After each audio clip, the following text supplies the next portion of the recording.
How do you pronounce the L and the R in English?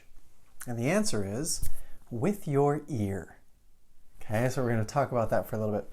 So before I did, 2 days ago, I did a lesson about L and R, which is a huge difficulty in English, these two sounds. But for the most part, I talked about before, the L is pretty easy. The L, you use the tip of your tongue to touch your teeth in the back here, right? And go eel, right? Or right? So that's touching right there. So that's the L side of things. That's the easier one. Most languages have an L. Few languages have an sound, which is the R sound in English. The that it's very thick. It's very like almost animal right? You sound like a dog or something or a frog or something. It's kind of a funny sound. But it's so key. It's a central sound in English. Without it, you cannot be understood in English. You must be able to pronounce the R correctly. So, how do you do it? So there's a lot of things going on here, and today we're going to talk about one more. So we talked about L. Now we're going to talk about R, specifically with the placement of the tongue.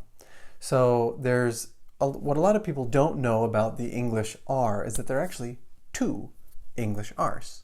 Just in American English. If you go to British English and Australian English, you have more, right? We're not going to get into that. Just American English, you have two ways to produce an R.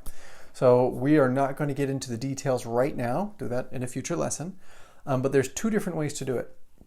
Now the easiest way, and the way I'm going to talk about right now, is called the retroflex. So the retroflex is when you kind of pull your tongue back and constrict the top of your mouth in order to create this sound. And it's kind of awkward. I can't show you because it's up inside my mouth. Oh, hey, Paul, how you doing? And it's kind of a difficult sound to do, but the easiest way to kind of compare these two sounds is actually using the sound of E.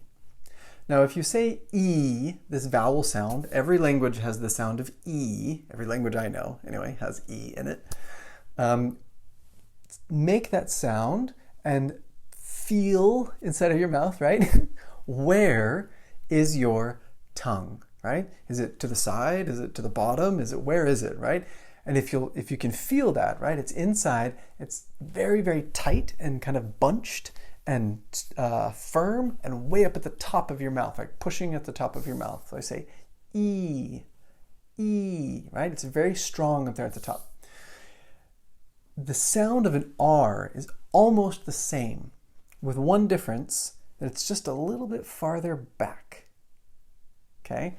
So if I do the sound of E, hey Sabrina, if I do the sound of E, where I'm doing E, my tongue is kind of forward. I'm not touching my front teeth, but I'm close. I'm way up there up front. If I switch to my sound, I have my tongue still way up top, constricted, tense, firm, right? But it's just a little bit farther back. That's what's changed. So I'm just going to show you the difference, right? So pretend this is my tongue, and I'm doing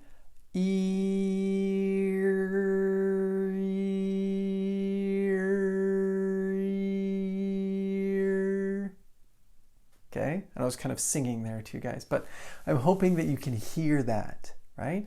That's the back here, and then ear. That's what I'm doing. I'm just moving my tongue back. It's in the same kind of physical position and structure for what we call articulation. It's in the same position, just back a little bit. So that's one of the keys here. You are not... so I'm not going to say that. That's going to be confusing. We'll talk about that another day. But that's the key, right? The easiest thing. That's why I put that in the title. You use your ear in order to pronounce the letter R. Ear. Okay, that's how it works. Ear. Just pull it back, and then you have the right sound. Okay. I hope that was helpful for you guys.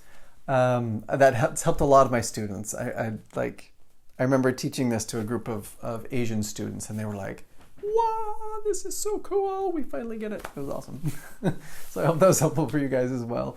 If you have any more questions about it, or if something there didn't make sense, post it in the comments below.